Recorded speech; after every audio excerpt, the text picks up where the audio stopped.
Good afternoon, and thank you for joining us today. I'm Abigail Selden, Chief Growth Officer at Scholarship America. Each year, we award more than $300 million through 1,300 unique scholarship programs. We run these programs on behalf of half of today's Fortune 500 companies, federal agencies, local governments, foundations, and individual philanthropists. Now, last year, as part of that corpus of awards, we awarded nearly $20 million in scholarships to 10,000 students in trade and technical schools. And that number tells us all something really important. Scholarships for students in the trades are not a small or experimental or even new piece of American philanthropy or workforce investment. They are a core part of how we are already showing up for students and how sponsors are already showing up for students every day. But of course, we need to do more and do it faster. More than 1 million trades jobs sit unfilled today, and every employer in this country who depends on skilled trades is feeling that strain. And the pipeline is leaking. Completion rates for trade schools, apprenticeships, community colleges all hover at or below 50% in aggregate. The number one reason students drop out, though, isn't a lack of interest, a lack of passion, or a lack of commitment. It's personal financial hardship. Most students are just one flat tire away from walking away from their training for good. So the question on the table today is, how do we show an aspiring electrician, a welder, an HVAC tech, a plumber, and others that they are scholarship material? How do we ensure scholarships are designed to help them be successful? Our panelists are going to share what's working in the programs that they've all been leading for quite some time, before this was cool, before it was on the cover of the Wall Street Journal every other day. And I can't wait to learn more from them and from all of you.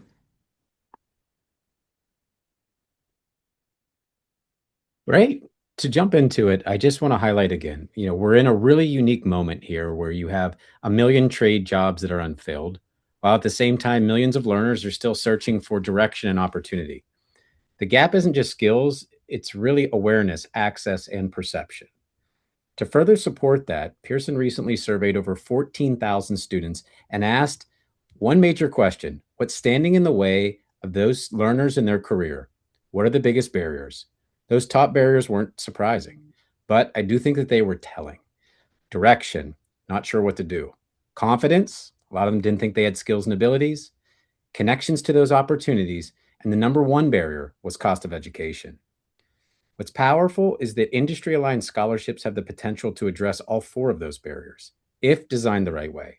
So today, we're going to unpack how this group of distinguished pioneers doing incredible work alongside Scholarship America is moving from good intentions to real pathways, and how we can ensure that more learners truly see themselves as scholarship material. I want to start this by grounding us in the reality of the moment, because it isn't just theoretical anymore. It's showing up every day in our organizations. So the first topic to jump into is around industry demand and urgency. Susan, in our prep call, some interesting insights you shared to us around the industry demand and retirement from both a workforce demand and retirement wave perspective. When did the skills gap become very real for your organization? And what risks do you see if we don't address the growing knowledge cliff fast enough? Yeah, thanks, Casey. Yeah, for us, it started to feel very real when both workforce demand and retirements began accelerating at the same pace. Our workforce is retiring way faster than we can replace them. I read a statistic that said, more than 1 in 5 construction workers is over the age of 55. And for every one person leaving the field, one person entering, as many as 5 are leaving. But the demand for skilled labor is not slowing down anytime soon, especially, with the demand for data centers and semiconductor facilities. And also as the petrochemical industry that I'm in kind of expands to the clean energy projects like carbon capture, blue hydrogen, and advanced recycling. To me, what makes this really scary is the ripple effect that will happen as those roles are not filled. It doesn't just slow down one part of the project. It impacts safety, it impacts productivity, schedules, and ultimately cost. And projects will get delayed, costs will go up, and innovation will slow. But that doesn't just impact my industry, right? It impacts the economy as a whole. The consumer will end up feeling the impact, whether it's higher prices or slower delivery on critical infrastructure or delays in technologies that we all rely on. Great. And just to build on that, Verena, are you seeing similar effects in the energy industry as well, or other industries, I guess, for any of the other panelists? Yeah, we are seeing that in the line work industry. I think the BLS said that the demand for line workers is projected to grow by nearly 9% by 2028. And it is an industry being affected by the retirements and also in increased demand with grid modernization, with more electrification, with wildfire resilience and renewable energy builds. We are seeing that in the line work industry. I think it's fascinating to see as we talk about this, and I guess again, I think it's important to highlight the urgency. It's here, it's now, and it's across every sector. Nobody's away from it. If you look at the retirement population and birth rates, right, not being at replacement, it's not going away anymore. I think we've found ways to get by, but as we go forward, this is going to continue to be a major focus. So as we talk about the demand and the urgency issue, I'd like to shift the conversation on how organizations are thinking about solutions, especially when it comes to scholarships in this world. So this next question is, we're thinking or rethinking scholarship design. Scholarships have traditionally been tied to college, but all of you are really helping to redefine that. What had to change internally or culturally for your organization to say trade pathways deserve this level of investment? And Tony, you had shared, I think, a couple fascinating things as well in the prep on what you all have done since you've been a long partner of Scholarship America, starting in those 4-year scholarships. Right. Thanks, Casey. We've been partners with Scholarship America since we launched our program a little more than 20 years ago. And to be honest, initially we did just launch 4-year degrees, degree help. We quickly pivoted based on really two things. It was honestly, it was an ask from the organization that we provide the scholarships to. They came out and said, our members responded back to us and said, we love the scholarship program. Thank you so much for helping our children as they embark on the next, their next, part of their journey through life. Do you offer trade or 2-year VOTEC scholarships?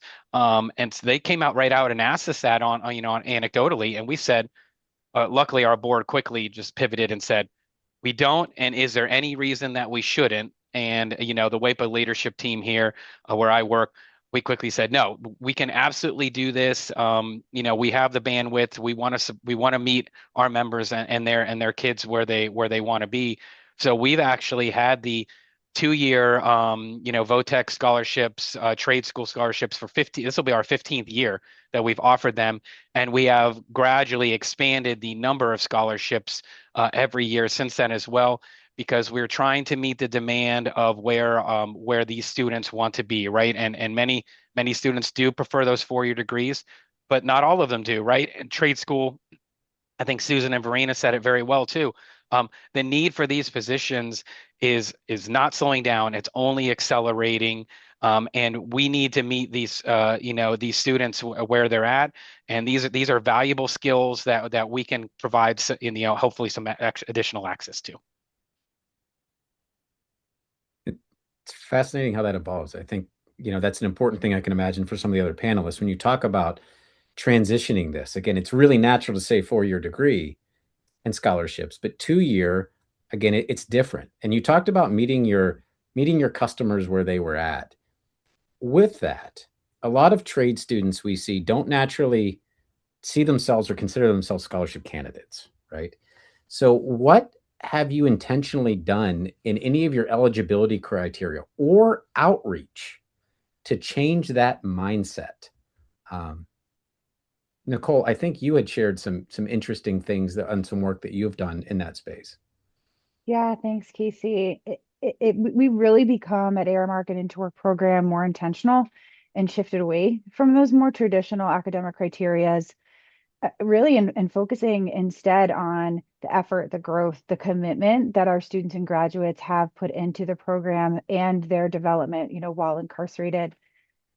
And I guess really just as important, we frame the scholarships as something that our participants have earned, not really something that's out of reach for them because they're incarcerated or previously incarcerated. So really meeting our students where they are, as a majority of them are adult learners, and maybe haven't been in the classroom for quite some time, but maybe have a job lead in HVAC, or maybe have a job lead as an electrician. And really through that consistent encouragement, hands-on support, our workforce development team, we've been able to help them see themselves as deserving and really capable of taking that next step and going down that vocational and more trade route around school.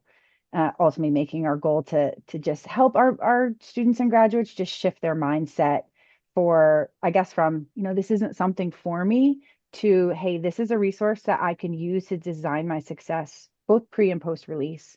And that trade school and that vocational training route, as we've seen the interest and more of our scholarships go and be used at those less traditional 2-year and 4-year schools. Again, just meeting them with their unique strengths and opening those doors for opportunities that they may not have pursued otherwise. Just to follow up on that, and any of the panelists can answer this part of it. Have you seen when you've put in those programs and you're talking about these populations again that aren't always hit? Have you seen their confidence grow when you did reach out to them about these opportunities? I'll jump in on that, Casey. To start, absolutely is the short answer. The long answer is yes. Just the feedback that we have from the students. When they first receive the scholarship, of course, they're very grateful, which is great to hear. But the feedback afterwards, right, from the 4-year students, but also the 2-year students, that just we don't get anecdotes all the time, but we get them enough that said, hey, thanks to you, I was able to go and get my, my welder certification. And I'm now working a 6-figure job as a 22-year-old in an industry that I feel like I'm actually helping with. They feel like they're part of that chain where they're valued and respected. And so just having that feedback has really been amazing, and it helps us reinforce the fact that we're doing the right thing with these scholarships, and we want to make sure that we do what we can to expand that program, if at all, going forward. I'm happy to jump in here too. I definitely have seen firsthand how the scholarships are life-changing. So for the Edison International Lineworker Scholarship, we are just wrapping up our application period for our 6th cohort. This year, we have far surpassed, previous years in terms of interest in applications. And I think that says something in itself. And in terms of, thinking about outreach and program design, we also think about the different partnerships that we have. So we do partner with the Brotherhood Crusade to help us with case management services, but they also help us with letting the community know that this exists. We work with, the local LA Trade Tech to help with outreach as well, and labor. IBEW Local 47 is a partner in this scholarship, and finding all these different ways for folks to learn about line work. A lot of the students who apply, who receive the scholarship, they let us know that they didn't even know that line work was a thing until they saw someone going to the community, putting lights back on. And so that access piece is really big as well. To build off that, Verena, you talked about the importance of partnerships there, and you went in and shared some examples. With everyone else, where have partnerships, whether they've been with employers, whether they've been apprenticeships, credentials, made the biggest difference in moving learners to these real opportunities?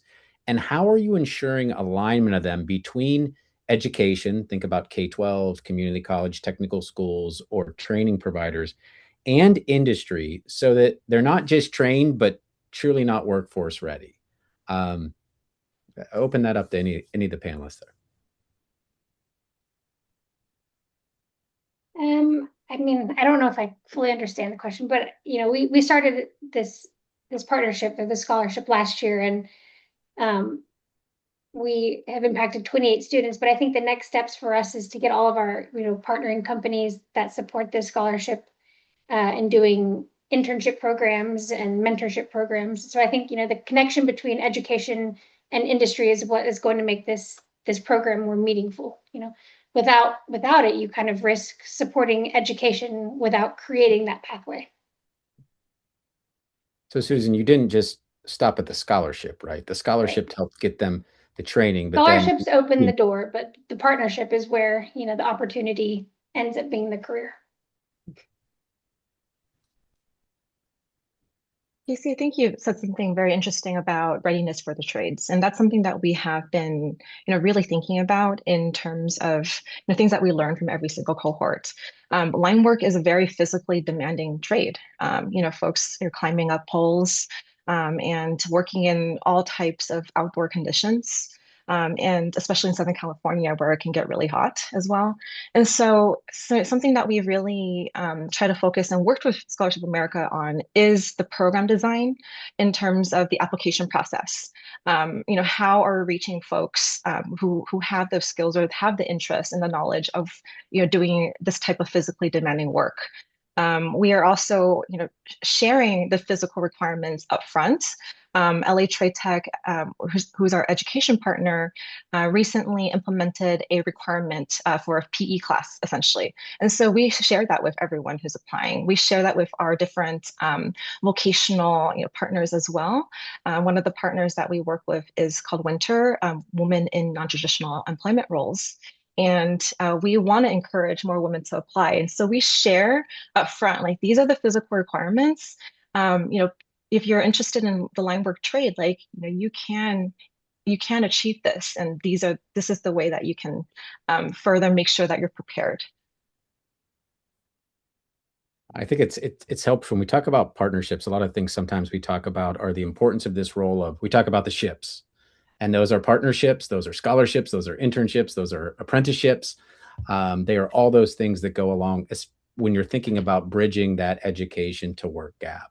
So, thank you all for sharing some of those different ways. And, Susan, you highlighting the importance of making sure that they are connected. You can't just do one, right? And in order to do many, sometimes that involves other collaborations, again, with colleges, with schools, with partners, etc. With those programs, I know at least, in our company, we get asked the question a lot is ROI and impact. And so when we think about, and I think about people starting to set these other people that could be on this call, setting up programs.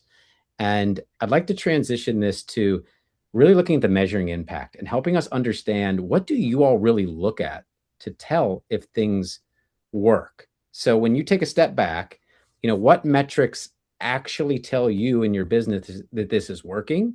Whether that's a retention metric, maybe it's a wage growth, maybe it's credential completion, or really something else. How are you thinking about ROI, not just for your organization, but also for the learner on the other side of the scholarship?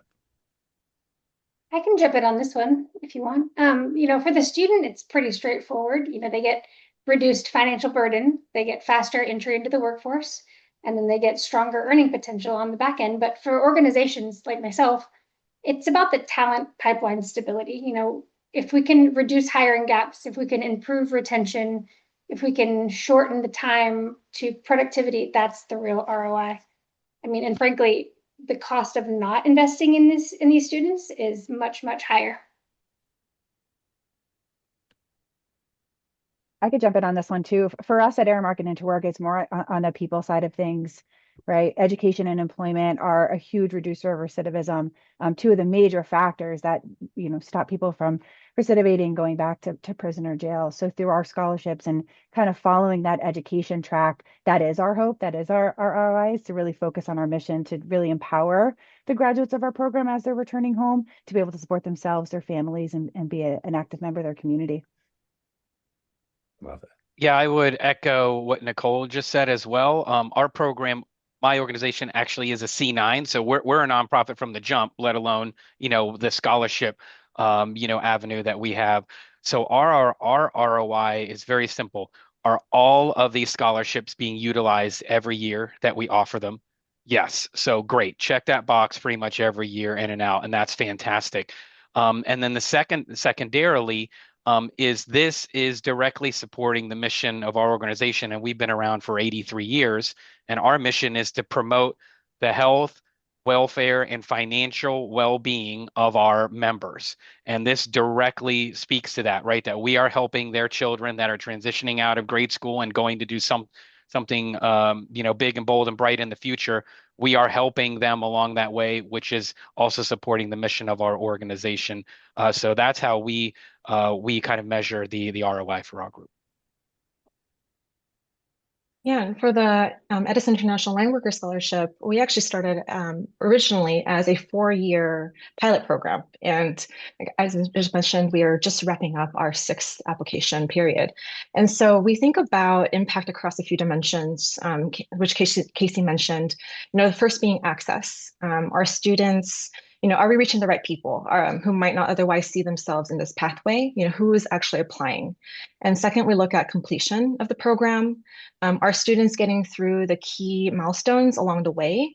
Are they passing, the physical agility test so they can actually move into the pole climbing certificate?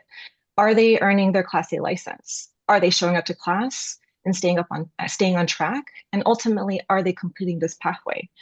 And then we also pay attention to where students are struggling, because that tells us where support might be missing. And then third, we look at employment outcomes. So, are students actually meeting SCE, pre-employment requirements for placement into entry-level roles? And once they are placed into these roles, are they staying? Are they progressing through the apprenticeship to journeyman pathway and building long-term careers? So the ROI really has to work on both sides, right? For the student, for the learner, it's as Susan mentioned, it's very easy to really assess. It's often a real wage growth story. Moving from a low wage work into credential, a real job opportunity, a much stronger earnings path. Many of our learners are supporting themselves and also their families. So that difference is really real and easy to see. And on the Edison International side, the ROI is really about building a stronger, more reliable, talent pipeline for critical infrastructure. So as you all just shared, I was trying to jot down a few of those different metrics and impact. You talked about, Tony, utilization of those proceeds to put it to work. The path to employability, and not just employability, but also in wealth creating careers. I think that's what it's exciting as I hear you all talk. No matter what it's in, it's driving them to those wealth creating careers, and it's skill building across the board, and opportunity. Nicole, the work that you're doing at Aramark, to being able to help those formerly incarcerated individuals, right, get on a path, get them out, and get that opportunity is huge. So as we take it from impact, I think we're starting to go into talking about some of these other populations. And when we think about equity and access, again, this is something that we started with, where we talked about there's awareness, there's equity, there's access, there's ways that we communicate when it talks about these pools. So where are we still unintentionally missing talent when it comes to career readiness? And what are you doing to ensure these opportunities really, truly reach those learners? And when I say unintentionally missing talent, talk about a broader population. You all are really getting into some of those ones. If you want to talk about any of those ones in particular that you see large opportunities in, which is why you're addressing it, but maybe others may want to as well. Yeah, and for us, I could start with this on people who are previously incarcerated or incarcerated. They're really an untapped talent pipeline for those that are looking to get into those skills trades. When we're missing it is really among those individuals that typically really don't look job ready on paper, but have that really potential, have the drive, have the opportunity because of scholarships like that we're providing here on the call. And really to address that, we at IntoWork and in Aramark, we're bringing the training and the mentorship and the apprenticeship to those while they're incarcerated to use post-release, right? So we're bringing them into the facilities, really focusing on mindset change, skills, opportunities, certifications. So then access really isn't that barrier. And then hopefully by providing these scholarship funds and awards, the financial barrier is a little less burden, right? And I know I mentioned before, we at Aramark and IntoWork sit in a pretty unique situation, right? Working and learning with people who have that lived experience and face those unique barriers when it comes to workforce and really getting back into it or really jumpstarting their career. So for us, it really is that missing talent is that untapped pipeline of fair chance applicants. And as they're coming and returning home and they are our neighbors, they are part of our community. How can we assist in that? And through these scholarships and focusing on the trades and vocational training is one way.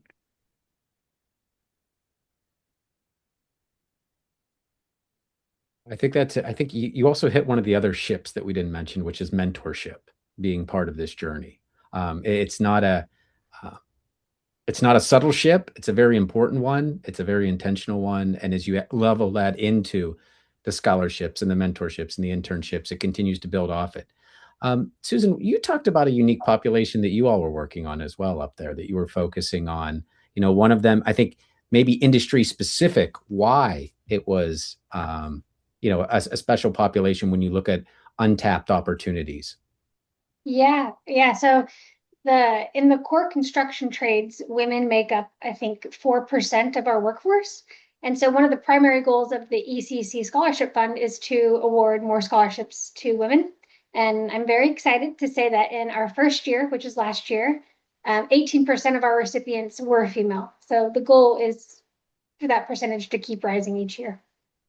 But, the messaging, I would say, is pretty important with these scholarships. And, we talked about students seeing themselves in this, with students, especially young women, it can't be positioned as a backup path. It has to be a little sexier than that. These careers need to be presented as high opportunity, high skill professions where they are needed and they're welcomed. And if I may, Casey, Nicole and Susan both had really great specific examples, right, of where they're targeting, that missing talent, either intentionally or unintentionally. It was a great question you had. For our organization, we're not industry specific. We're just trying to help out our membership. So for us, it is really making sure the number of awards, both the number and the value of each of these awards, is meaningful and helpful, right? So if there is a need to triple the number of our VOTEC or trade school scholarships because of the demand, then we need to do everything we can as an organization to say, how can we do that? That's where we can help prevent that missing talent from just not doing it at all or struggling to pay for it, So that's where we look to try and fill that missing talent void is as well. We don't have a specific outcome like some of my other colleagues on this call, which is great hearing those specific stories. For us, it's, are we doing enough for these individuals so it is worth it for them to apply and get this award, and then they can go and take it and they can run with it and do whatever they want. We just want to make sure that we're not missing talent by not providing enough to make it worthwhile for them. I think that's a really great point that you mentioned. And so when we designed the Lineworker Scholarship, we really thought about, the learner and where they're coming from and what will actually help them achieve success. And so the scholarship that we have is up to $25,000.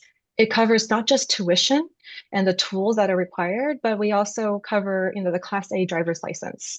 And we also cover any supportive services that a student might need, which includes, transportation, childcare, groceries, things like that. A lot of our students, when they get into the claiming certificate, which is very time intensive and very physically demanding, they end up having to quit their jobs or switch to a part-time. And so we think about that in terms of how we can support with this scholarship as well. So a couple of things you all touched on. One is around making sure it's a worthwhile investment. So what is a worthwhile investment for those that are thinking about setting it up? And I know it may depend, but is there any guidance that you all can give on that? And or is there any guidance, Susan, you had about perceptions and about messaging and the importance.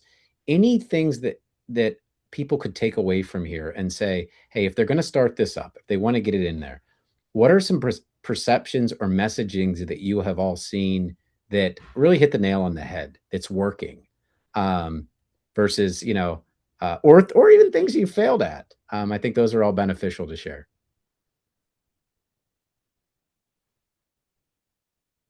Ooh. I mean, we are not handling the marketing side of our scholarship, but I talked to a lot of middle schoolers and a lot of high school students about a path into the skilled trades. And again, I highlight these careers as high skill, high impact, and financially strong. But what packs the most punch is the success stories, and kind of I show them the amazing truck and the boat that Billy Bob bought as being a welder, and it's they can see themselves in that role, and Billy Bob looks like them. So when you can show these students that somebody that looks like them succeeding, that's kind of when it really becomes real for them. I think that's one of the things that, being in the education world in a long time, right? Education has always been a promise of a better life, right? Whether that was higher education or whatever that might be. And Susan, I think you had a really good point there when you need to show them sometimes what that end game is. A lot of us, when we went through school, these careers, especially in the skilled trades, weren't as wealth creating as they are now, right? If we go back to our original statement, we talked about the supply and demand issue. It's flipped on its head. Again, education is not cheap, whether you're going 4-year, 2-year, whether you're talking training. But it's not just one path that leads to the life of the boat with the truck, with the house, which is, exciting. I think one thing I would share, at least we address a lot when we deal with, our students in our Connections Academy schools across the country, is that it's important to get the message to the learner. Often it's important to get that same message to the parent. And it's important to get that same message to the educator or trainer in that, so that you can hit at all those different levels. And you might have to message it slightly different, what the end game is, but it is important if we can all continue to align and share that message. It has great impact in the future. So, panelists, let's fast forward 5 years from now. What would have to be true to say that we actually started to solve some of this skills gap issue that we've been facing and talking about today?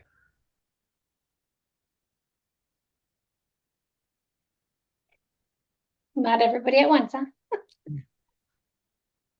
What would have to be true? So in our first year, we received 1,800 applications. To me, that screams that the desire is out there, that the workforce is out there, that people want these careers. Sometimes they just need opportunities and a pathway to get there. Oftentimes those roadblocks are financial. So I guess 5 years from now, success looks like expanding those pathways. And, for our scholarship in particular, it's, raising more than 60,000 continually every year and bringing more women into the trades. Mm-hmm. I'll say for us in Aramark IntoWork, it's more about the career, transition to careers, right? So we talk about sometimes in the space that we work in, you get a job, right? And then you get your B job, and then you get your C job, your career. So how can these scholarships and these focus on these trades really help develop someone who's getting a job maybe for the very first time or for in a very long time, to develop it and get it into that career. So I think for us or just in general, what it could look like is students or people who are receiving scholarships and going into these trades, developing the careers and staying with it, so that their, long-term success is really the goal. Yeah, Casey, I think, the other panelists kind of covered it in terms of, what success in 5 years can look like. I think it really is about, skilled trades being seen as first choice careers, learners having supportive, clear pathways from the training piece to long-term employment. And then once they're employed, having that, the mentorship that you mentioned, or having that long-term support in progressing into their employment roles. Yeah, and I would also say, again, Verena, Nicole, and Susan have really great specific use cases. Unfortunately, I don't have one because of the nature of our organization and the scholarships we provide.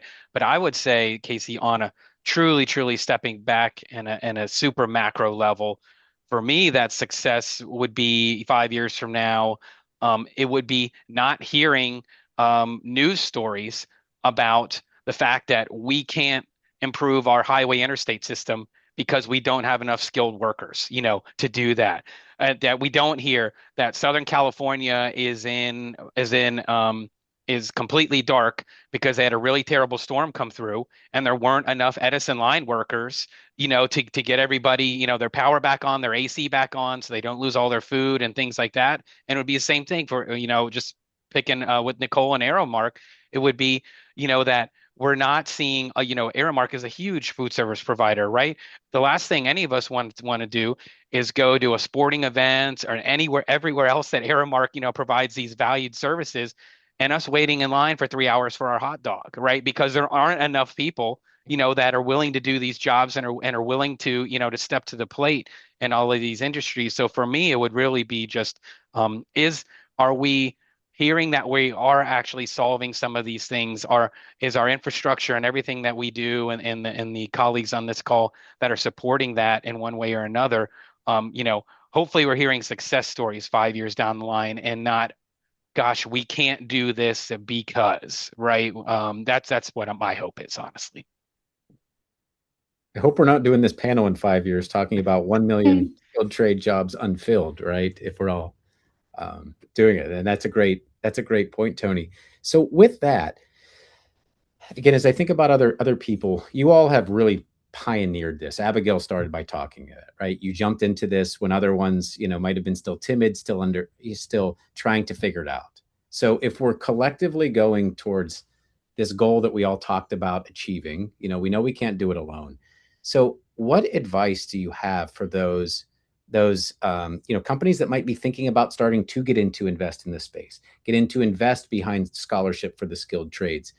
Any lessons learned, anything you would tell them? Again, either things that worked, maybe something that worked really well and something that didn't. Feel free to share both of those perspectives.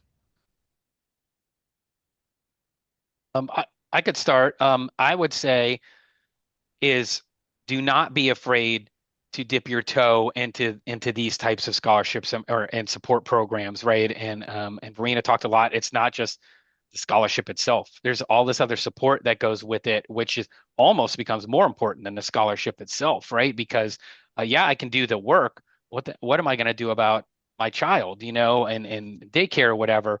So a lot of it there, but I would say don't be afraid to start out, and you can start small, right? You don't have to start out with making a business case to your organization that we need to put $3 million into this scholarship program and we need to do it tomorrow and we've got to do XYZ. It's okay to start smaller. That's what our organization did, and we have built it up as the need and desire have been there. So that would be the first thing I would say is it's okay to start a little bit smaller. It's okay to think big. But you don't have to get there overnight, right? The goal is all these success factors that everybody talked about on the call earlier, and those don't happen overnight either. And I will say that Scholarship America has been a great partner with this program as well, and they provide a lot of data and resources, that it would take our organization forever to go out and try and find that. The beauty of partnering with Scholarship America is they're also talking with all my other colleagues on this call here and all the other programs, and they can give my organization the data so we can say, yeah, it looks like we are moving towards XYZ. Let's make sure that we are moving in that direction also. I can build off of that, what Tony said. I think for us, one thing that works is being willing to treat the program as something you learn from over time. I mentioned that our Lineworker Scholarship started as a 4-year pilot. And every year we learn new things from every cohort. And we do make some tweaks here and there to try to improve the program. So it's not like you have to get it right from the very start, right? I would say that partnerships is also a very important piece. Scholarship America is one great partner. If you think about, maybe partners in labor, IBEW Local 47 is a great partner to us in terms of, our student success, once they're hired, for example. And start with their need and kind of build your partnerships. Think about your program design from who you're trying to reach, for the problem that you're trying to solve, essentially.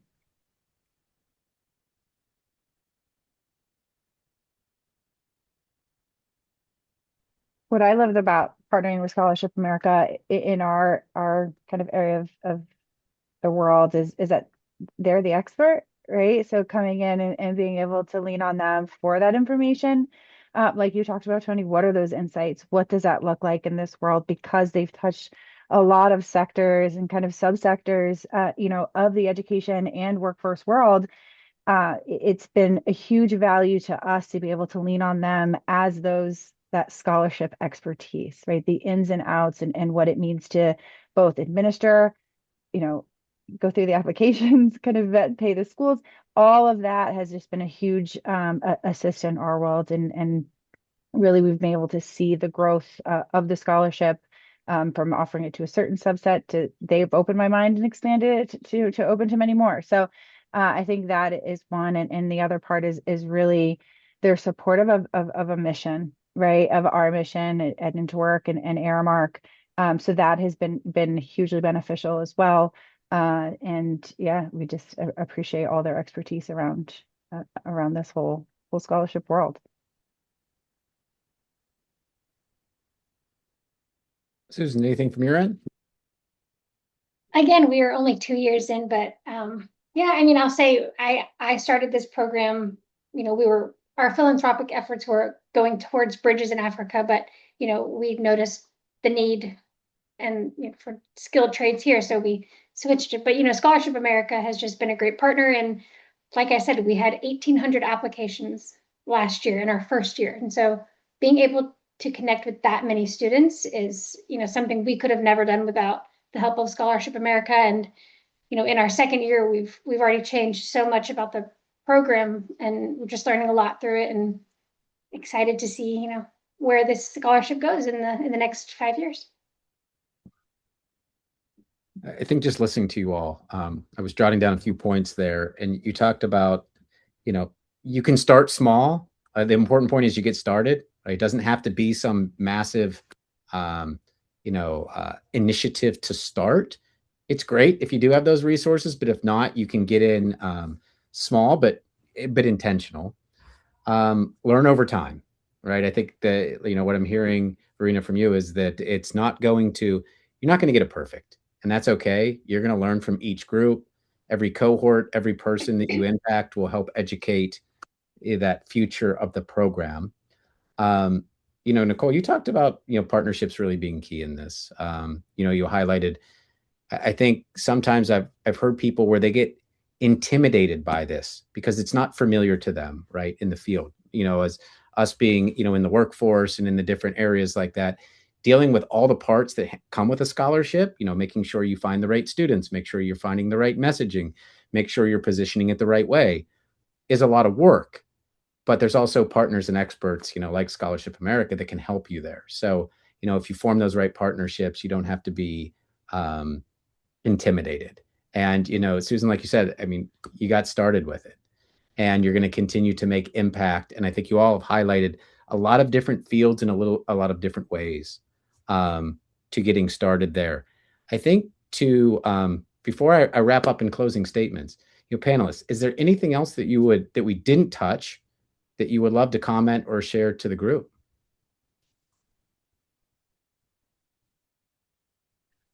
I could start by saying our scholarship program overall in general, and that includes the 4-year scholarships, but certainly the 2-year trade and VOTEC as well. It has been incredibly rewarding to our organization. I think much more than we initially envisioned it would be. Just the responses back from the winners every year, the responses back from the parents of the winners as well, the goodwill that this shows to our membership, that we are there to support them, and our mission is real, and our values are real. We have 5 core values at our organization that we identified a number of years ago, and one of them is people, and that's both the employees that I work with every day that keep our organization running, that's also the members and their families, those folks that we are ultimately serving and providing, our products and services for.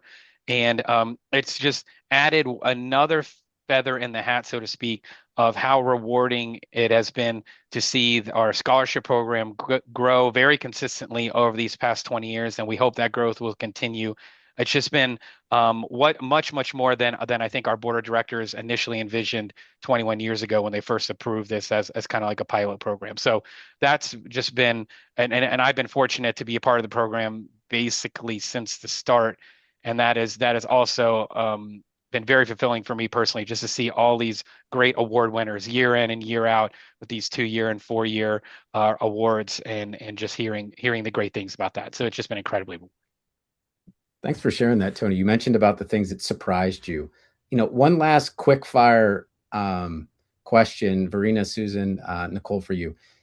What's something that surprised you that you took away from the program so far that you've done? Something you didn't think of, or something that hit? Tony just shared, a few things. Anything jump out to you?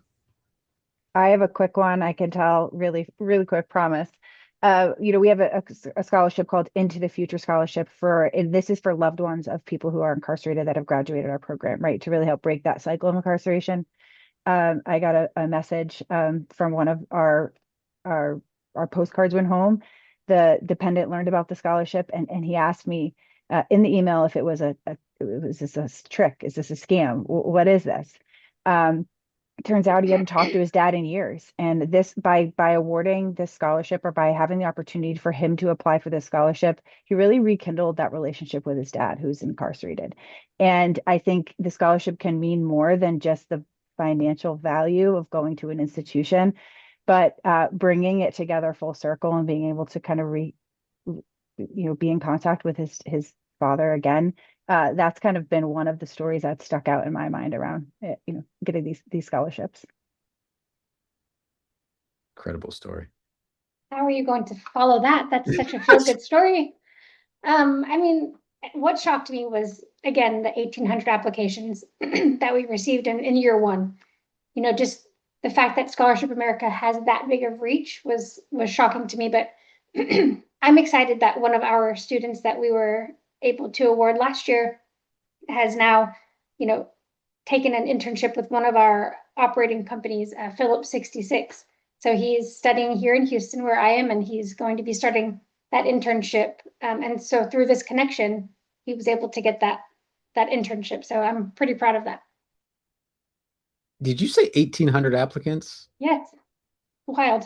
So I don't know what I demand is was. real, right? Need is real. The demand is there. So, Verena, wrapping up, anything from you? Yeah, I think we kind of touched upon this a little bit in our previous points, but this is our Lineworker Scholarship is one of 3 different scholarships that we have with Scholarship America, and the other ones are STEM education for traditional 4-year school, a scholarship for dependents of our employees, and so this is the only scholarship that I would say is the one that really shifts continuing, like you mentioned, based on things that we learn every year with every cohort. And I think that's been the most surprising thing for me personally. But I would say that this is probably one of the most rewarding experiences that I've ever had, to get to know each and every one of the recipients, hearing their individual stories, seeing how, this Lineworker Scholarship, or even getting to the trades, is so life-changing, not just for the students themselves, but for their entire families. And I think that's the most heartwarming thing that I have ever really experienced. I love that. And I think, the answer, somebody mentioned it earlier to this question, which is how do you change some of the perception? How do you message to this audience? You tell these stories. And I can clearly tell that you all have gotten much more than, this was not just awarding a scholarship to a student. It has become a lot more out of it. So those that are thinking to start it, it seems like you'll get a lot more out of it than maybe you anticipate, or the initial ROI. So in closing, I think if there's one takeaway, there is clearly talent out there for this skills gap. The question is really, are we designing systems that recognize it? Are we investing in it? and are we connecting it to opportunity? And I think based on the conversations I'm hearing today, I'm super optimistic we're moving in that direction. I hope everybody else is. I would like to thank Katie from the Lumina Foundation for sponsoring this critical topic and shining example and bringing this group of partners and panelists that have really pioneered this space here together to share those experiences. And really thank, of course, Scholarship America for convening us all here. So thank you all for your time. I hope you took away a couple insights. I know I did. I know we got some work to do on our scholarship program. Hope you all have a great rest of the day. And let's not meet back on this topic in 5 years from now.